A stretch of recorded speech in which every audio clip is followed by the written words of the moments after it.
muri mari ntuzeye yitwa ntuzeye kibasumba amafaranga ashasiriki hagati yabe nakanyikiraho nyene kwa kanyikira muri kanyiki nyene na kibaso bagoma no gukora audit y'amafaranga atabareba ese ubundi mayahaga ninde muri ofisi gukora audit y'amafaranga uko yashitse cyangwa atazashika tuzomufotorere ngo tumubwire ngo runaka bamuhaye ifu res yeske ndiyobaza yamara gushika mu akanyiki akanyika agikira mu mifuko itandukanye yabo bantu bari washaka gasubira niyo yajava mugasubira mu mufuko wa naka oya ahabwo muri make nk'intera hamwe n'umukuru ari interesse gute kumenya ko amafaranga kibasumba yohereje kuko niwe yashirije ngo amafaranga ngo azatanga ameze nk'intera hamwe muri Kongo ishobora gushaka gukora audit y'ukorera i Kigali. Hari n'amakuru numvise yuko burya muri Leta Zunze Ubumwe za Amerika hari amafaranga atozwa hagati mu banyamurenge nyene kandi acamwa bino bihugu nyene. Icyo rero bano bantu bavugaga kuri ino podcast bacalenjingaga uyu Mbayahaga bamvugiye amagambo. Mbayahaga abanyamurenge biciwe muri Gatumba uri hafi yo ngiyo. Mbayahaga ukunda abanyamurenge. Byukuri tuvugishije ukuri ufite impuhwe za operation Kibasumba wo muri mu mahoro takubugwa sigaye na executive secretary wa MRDP twirwaneho ufite impuhwe z'amafaranga yabo ahajya n'urukundo se rutumye uvuga ayo magambo mu byukuri wabuze ibyo uvuga uraho ngaho ndabona wambaye ibintu by'abatlete niba usigaye wirukanka uzaniruka byo ariko utakimbia tu wewe usijari urumva muda wako wewe subiri muda wako urarenze ugiye kutoba abanyamurenge wenda Mbayahaga ushobora kuba utaragize uburyo uhunga kubera kwiyoberanya kwawe ariko bajije umuntu wese wahunze akaba mu buhungiro yakubwira yuko kwirwana hataha cyangwa ashaka gusubira mu buzima bwe atari ikintu umuntu wese yakwiye kuveba kuko nta uhunga abyifuza ukwiye no kureba impamvu iyo movement yo gukusanya amafaranga ibaho n'umutima w'abantu aho muri Amerika se kandi ugiye kuvuga ko abatangaza amafaranga abafasha kugakano bayatanga by goodwill iyo goodwill ifite a good cause ituma nayo mafaranga bashobora kuba managed mu buryo ubu cyangwa ubundi.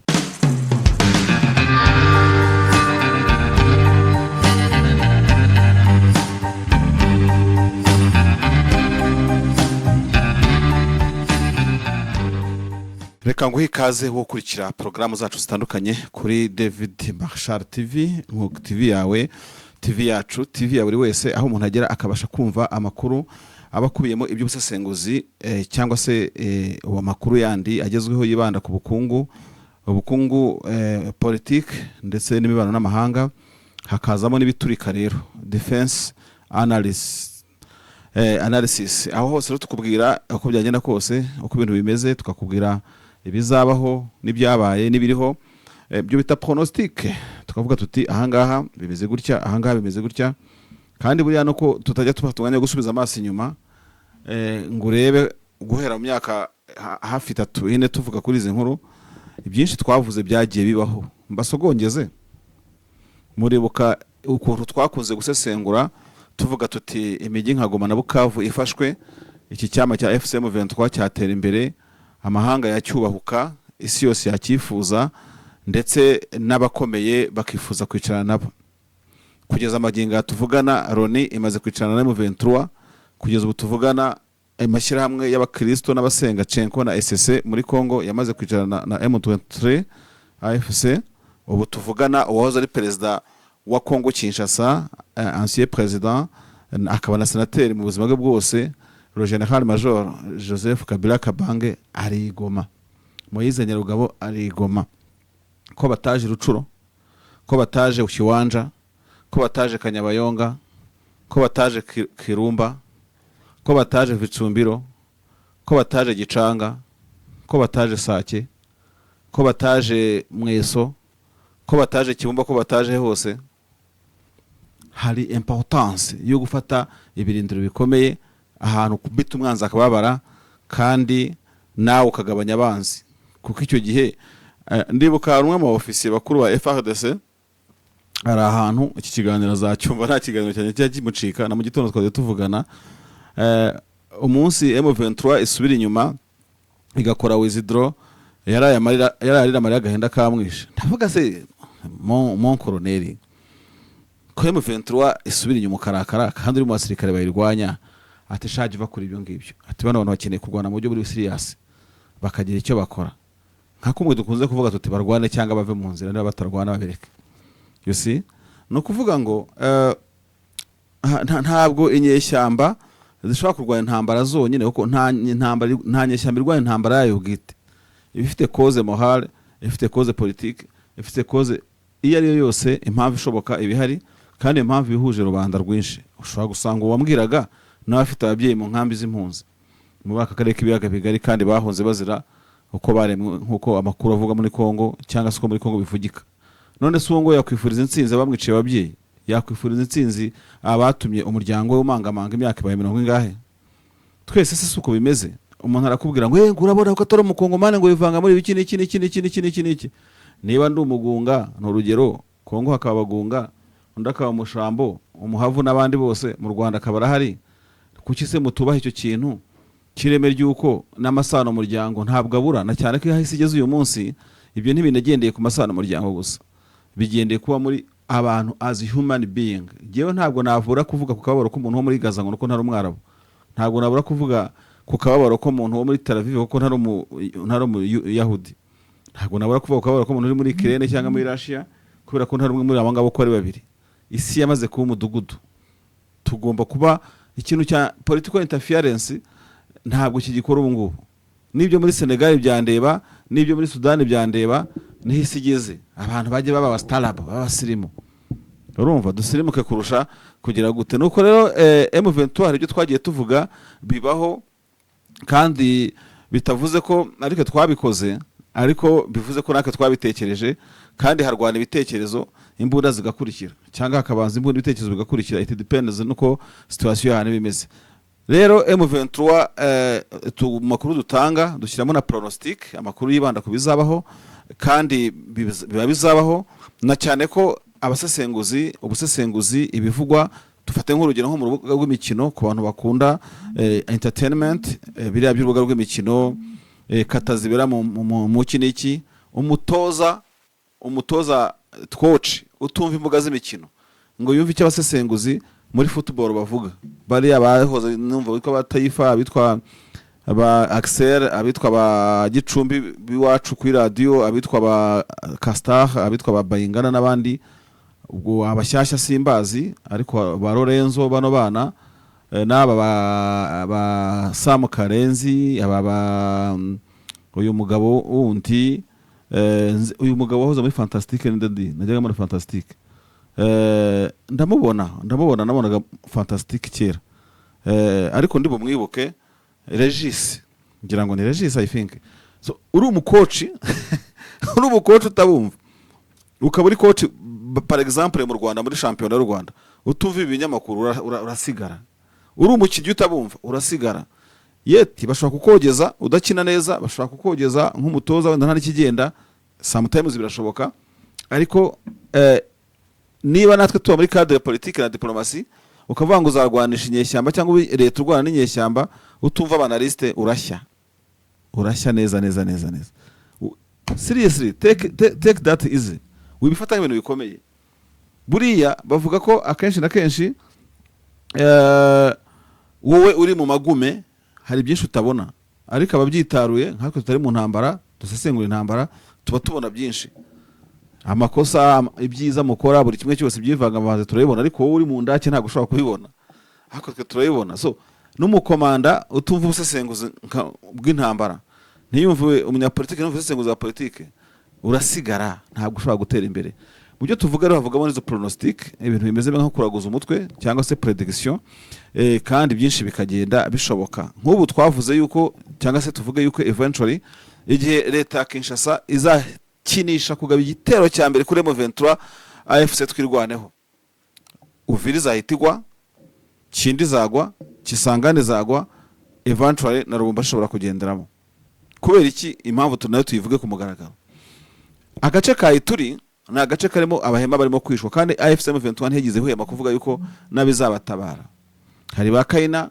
hari ba Rubanga kari agace ka Ituri impamvu nkazanye gutyo na agace wakwinjira Kisangane ugakata gato ya ruguru kagasigara inyuma kakayoboka muturimo karwaniramo za Butembo ziriya zishobora kudafatwa n'imbaraga za gisirikare kubera imbaraga z'abagande bahari. Kandi uribuka ubwo General Muhoozi yaciraga amarenga M23 avuga ati nzabatanga Igisangani, burya ashaka kubabwira ati Igisangani harafatika. Ariko aha Butembo na Beni turahari kuri operation Shujaa n'ingabo za leta kurwana natwe ntabwo ari byo, ariko mu gihe Kisangani mwadusiga inyuma, abo musize inyuma bose bakayoboka kubera ko mukatinze muciye umugozi le cordon umbilical yahuzaga leta na intara ya Ituri. Intara ya Ituri ishobora kuzafatwa n'ifatwa rya Kisangani igasigara inyuma. Bacu umurongo uza kuri basureho tuwere ukora kuri Centrafrique affaire terminée.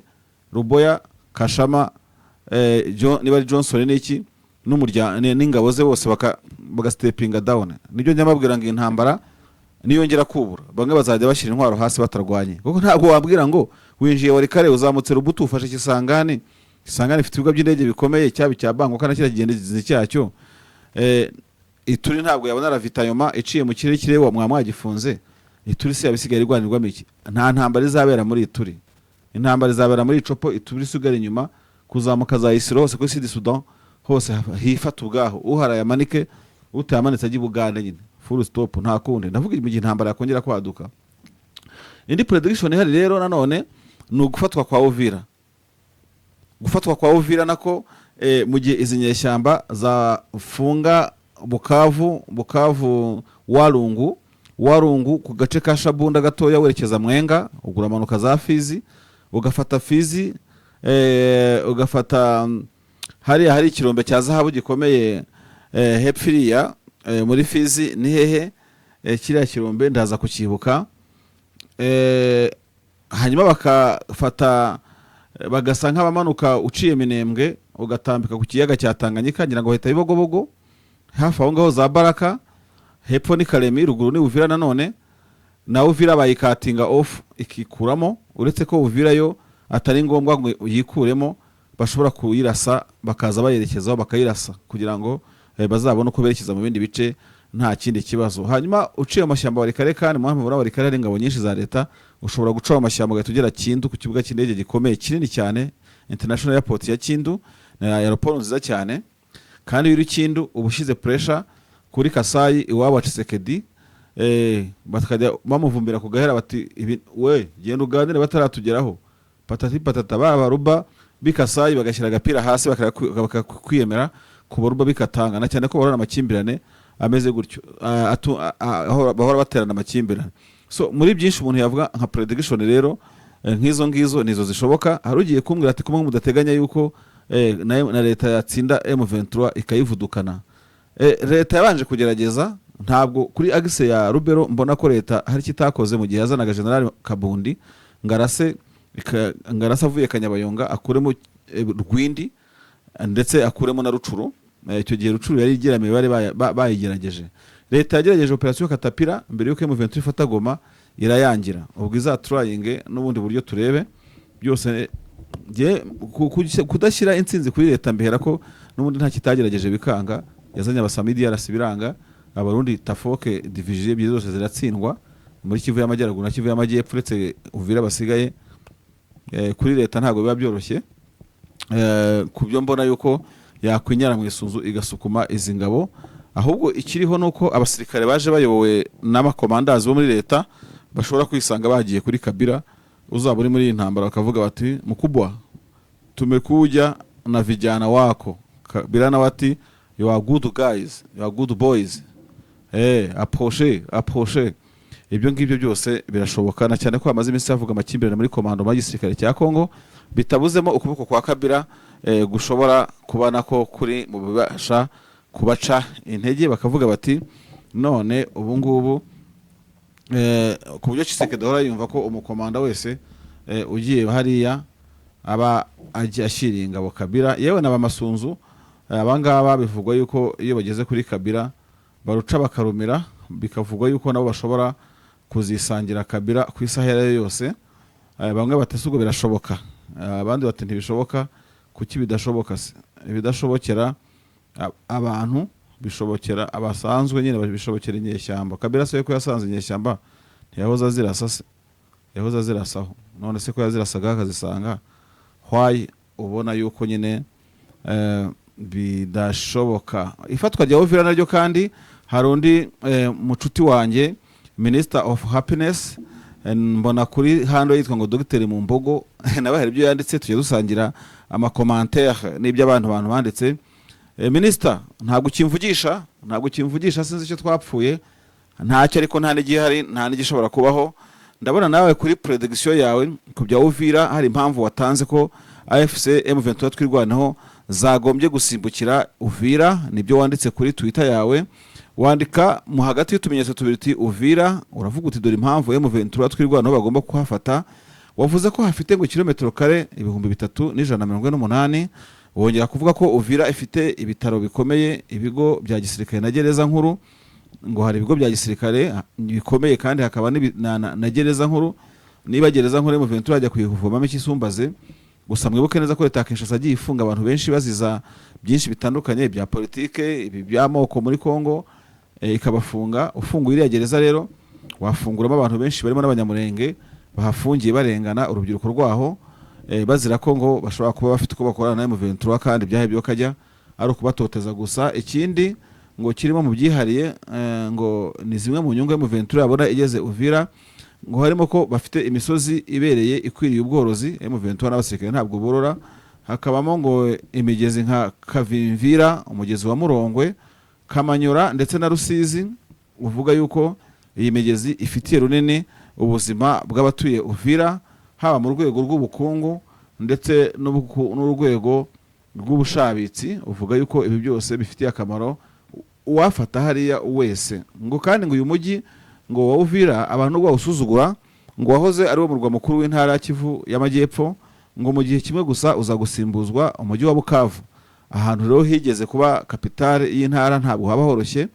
Uko biri kose wareba ku ruhande rw'ibikorwa remezo, ukanareba ko ari ahantu hegereye Burundi, umupaka w'igihugu cy'u Burundi, ubona ko Uvira hari importance nini cyane. Ngo muri 2009 umujyi wa Uvira cyangwa se agace ka Uvira ngo kaciwemo uduce 14. Utwo duce 14 niba ariko mirenge ntumbaze, ngo harimo akitwa Kabindura, Akarundu, Kakombe, Kavimvira, Kasenge, Kibondwe, Kiribura, Kimanga, Miyongwe, Miyanda, Lombe 1, Lombe 2, Rugenge na Songo.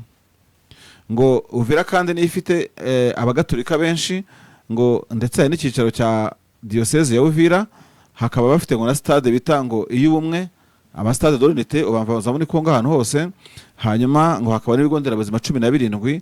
Aha hantu harakomeye. Ibi bigo byose bikaba bigamiye kuri Paroisse Katolika na Kiliziya Gatolika.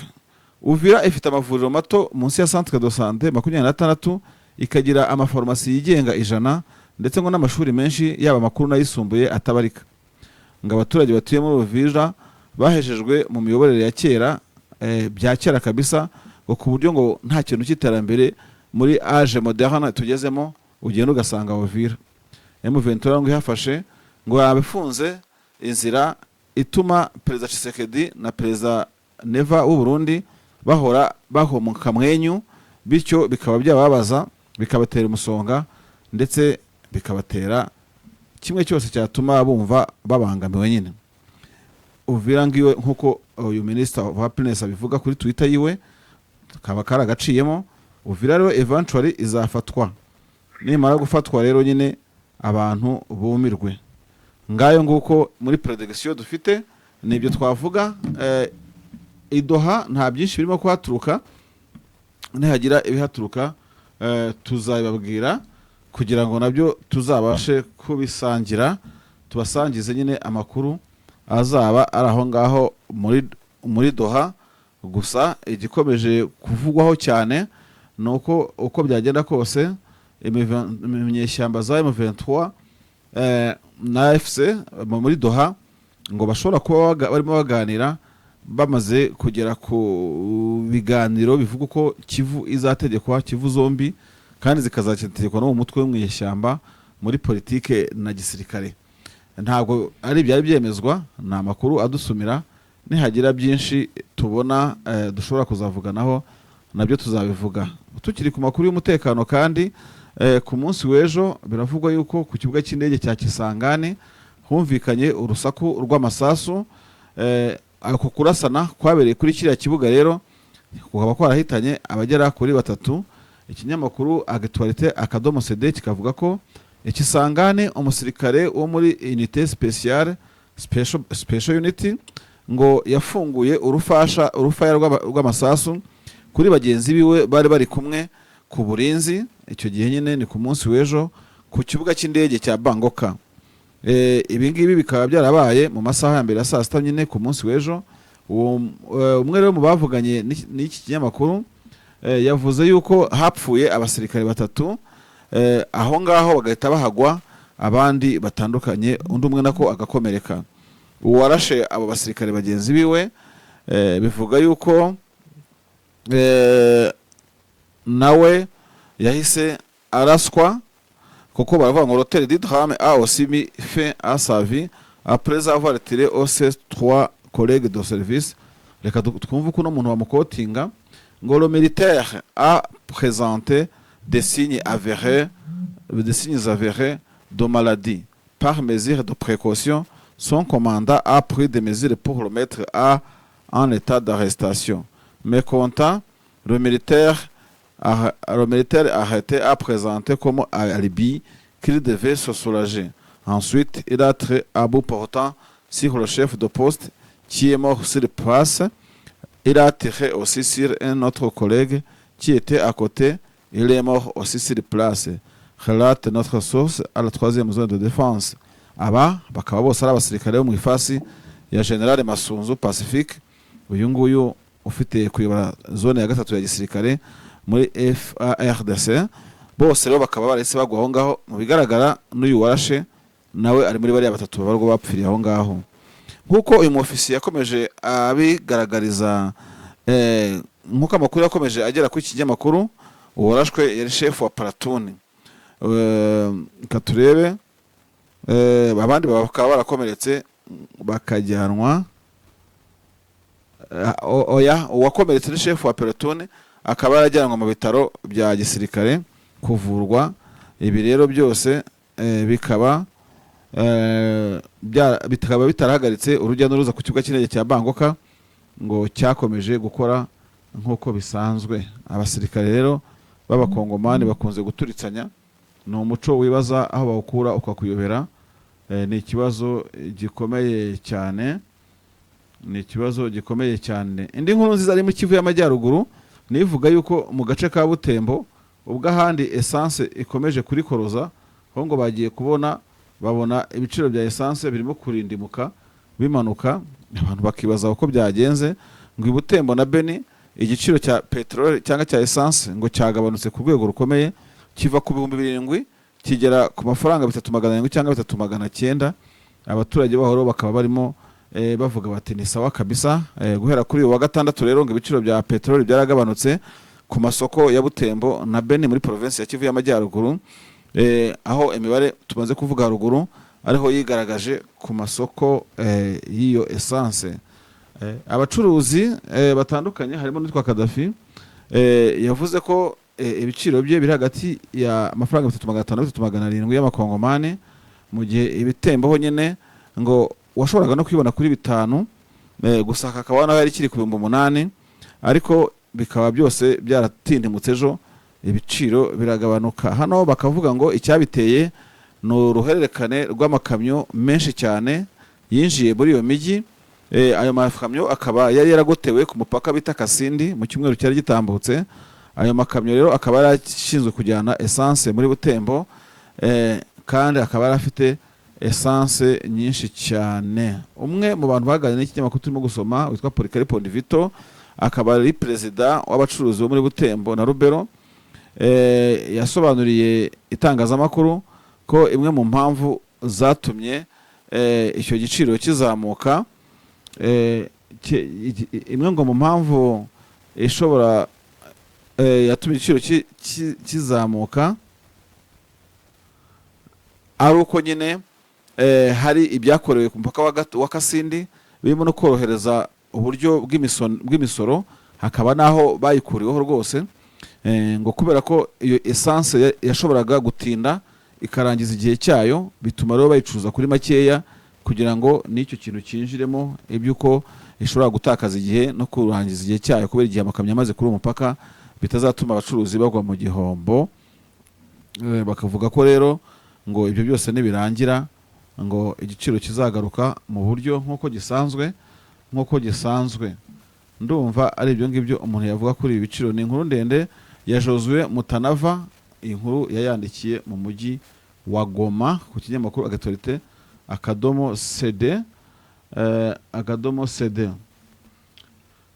Ni ibyo ngibyo rero umuntu yavuga nabyo. Leta ya Kongo kandi ikaba yatangiye guteza ubwega ivuga ko nubwo inyeshyamba ziri i Doha muri Katari ariko ngo leta ya Kinshasa irimo kubona ku mipaka yegereye Uvira ngo harimo kurundanwa ingabo n'ibikoresho bihambaye kuri M23 ku rwego rukomeye cyane ku buryo leta ya Kinshasa ivuga ko isaha yose uyu mujyi wa Uvira ushobora gufatwa.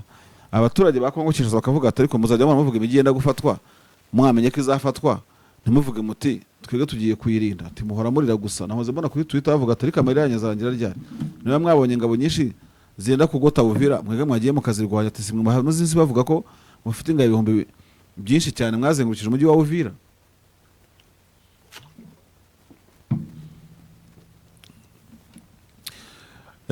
Ubutegetsi bw'Kinshasa buvuga ko ngo n'ubwo bwose bwicaye hariya i Doha aho buhuzwa n'inyeshyamba za M23 AFC ngo bishoboka ko isaha yose igisirikare cya Kongo ngo gishobora kuzatana mu mitwe n'igisirikare cya M23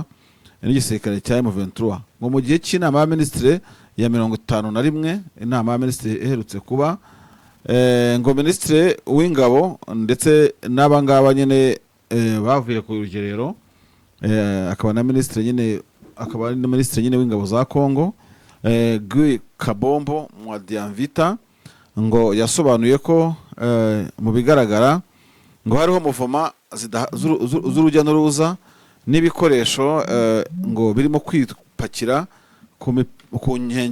ku mbibi zose z'urugamba ngo haba muri Sud Kivu na Nord Kivu. Akavuga ngo M23 ngo n'abafatanyabikorwa b'u Rwanda ngo barimo kugwiza ibikoresho byinshi ku rwego ruhambaye. Hano ngo yaravuze ngo nk'urugero ngo Sud Kivu il est noté un renforcement significatif des agresseurs abo yita nyine abagresseurs ubwo n'abanyarwanda mujye munyumvira namwe ngo kuri axe zose z'urugamba ngo des agresseurs sur l'ensemble des axes conduisant aux lignes de front. Leur objectif étant de s'emparer des territoires sous contrôle des FARDC notamment celui de Uvira. Rapporte muri iyo nama niko yabaye ku itariki 11 Sibejo ngo niko yabwiye inama minisitiri ati iyo urebye ku rugamba rwose uko umukandara w'urugamba ameze ibikoresho n'agahiryi abasirikare bahagaze bwuma ati kandi urebe ugasanga bafite inyota yo gufata Uvira bakayigwira pe. Hano rero ikinyamakuru gikomeye kivuga ngo parlement assez dynamique poursuit le compte rendu de la réunion les forces armées de la République démocratique du Congo poursuivent les opérations conjointes avec les UPDF hariya nyine mu duce twavuzwe bavuye Uvira bageze muri Kivu muri hariya ruguru. Iyi kandi UPDF na FARDC bakaba twarabwiye amakuru aherutse ko bitabujije ko abaturage bakomeza kwicwa babahema bakicwa n'inyeshyamba za ADF n'abandi bagome kandi nyamara izi ngabo za ADF na za UPDF na FARDC ziri muri tuvuye muri rero amakuru akaba ko inyeshyamba z'u Rwanda ngo za M23 AFC ngo zifashwa n'u Rwanda n'ubwo u Rwanda rwakana iki gikorwa ngo binyuze mu ijwi ry'umuvugizi wazo ngo bashinje leta ko ikomeje kugenda igwiza abasirikare hafi y'ibirindiro byabo ngo zikaba zaratanze ubwera zivuga yuko uzabitinyuka wese azahita araswa kandi agahura n'akaga gakomeye cyane. Hashyiramo n'ingabo z'u Burundi ko bose bazahurira n'uruva gusenya icyarimwe. Ngaho ngo ko rero reka dutegereze maze turebe uko bizagenda. Tukivuga ibi ngibi ariko ibyo ntibibujije yuko amakuru agenda tugeraho avuga yuko inyeshyamba za M23 ubu ngubu ngo zaba zatangiye kwigwizaho intwaro za gisirikare zirimo n'indege z'intambara. Inyeshyamba za M23 rero ngo zikaba zitangiye gushaka kurwanisha ibitwaro bya gisirikare. Amakuru agera ku kinyamakuru David Marshall TV akavuga yuko inyeshyamba za M23 zatangiye gukanika indege za Sukhoi zazo zifite ndetse recently zikaba hari n'abapilote bavuye kwiga ibyo gutwara za kajugujugu. Bivugwa yuko inyeshyamba za M23 bwa mbere mu mateka y'akarere k'ibiyaga bigari zishobora kuba gushaka kubaka igisirikare cy'ingabo zirwanira mu kirere kugira ngo zibashe guhangana neza n'abasirikare ba guverinoma nabo bakoresha izo ndege. Bamwe bakavuga amasesenguzi bati igihe inyeshyamba za M23 zakwibikaho ibi bitwaro birasira mu kirere bishobora gushyira mu kaga igisirikare cya leta, bityo kikaba gishobora kujya kirasirwa kure hashoboka cyangwa se nacyo kigahura n'akaga kuraswa indege z'intambara za M23. M23 nibizagura kajugujugu nkuko abapilote bamaze iminsi itoje berekana ko bamaze gutoza abasirikare barwanisha indege iba izarakoresha izo Sukhoi. Bibaye bwa mbere mu mateka y'inyeshyamba mu biyaga bigari gukoresha indege z'intambara. Barundi kazi rero mwumva ibyo ngibyo umuntu amutegura ngo kurasira za drone ku kibuga cy'indege cyayo cya Bujumbura. M23 nizikashwanyaguza icyo kibuga ntimuzavuye ngo ntiyababwiye ndende babwiye. M23 ya drone ya Sukhoi yarakize barayikanitse ngo abamakanika bayo ngo baturutse nibarengo za Uvira simbizi mamengo za Kicanga makanika wa Kicanga akanika Sukhoi. Nibyo ntago mamudufera wa mugani w'urubyiruko, ariko gusa ino ndege ngo yasubiranye ubuzima. Ubwo abarigoma wenda bazajya bibona mu myitozo yo kubombarida. Muzi neza ko leta yakunze kujya igenda ikabombarida M23 ivuye za Gisangani bakarasa M23 bavuye mu biciro bitandukanye. Ubwo n'abagisangani mubona air power fire power coverage ya M23 marimo muri guverinoma irimo bombaride bakuturitsa. Ntimuzavuye ngo ntago David Marshall TV yababwiye M23 mu minsi iri imbere izaba ikoresha za Sukhoi za kajugujugu na za drone z'intambara. Nimushaka kwishotora rero ubwo masunzu uraburya uri menge bazagusanga Gisangane bazagusanga muri kare bazagusanga hose. Ubwo M23 ninjira mu ntambara yo mu kirere urebye no kuntu ku butaka irwana ahandi ho muzasigare mwirwariza ntimuzavuye ngo sinababwiye. Gusa ingabo za Kongo zikomeje kwambara urugamba ndabona ahangaha sinakubwira bakamejeje muri mari ntuzeye yitwa ntuzeye kibasumba amafaranga cyase hagati yabe nakanyikiraho nyene kwa kanyikira muri kanyiki nyene nakibazo bagoma no gukora audit y'amafaranga atabarebe. Ese ubundi mayahaga ninde muri office gukora audit y'amafaranga ko yashitse cyangwa atazashika tuzomufotorere ngo tumubwire ngo runaka bamuhaye ifu res yeske ndiyobaza yamara gushika mu akanyiki akanyika agikira mu fuko itandukanye yabo bantu bari waje hagasubira niyo yajava mugasubira mu fuko wanaka oya ahabwo muri make nk'intera hamwe n'umukobwa ari interesse gute kumenya ko amafaranga kibasumba yohereje kuko niwe yashirije ngo amafaranga ngo azatanga ameze nk'intera hamwe muri Kongo ishobora gushaka gukora audit y'ukorera i Kigali.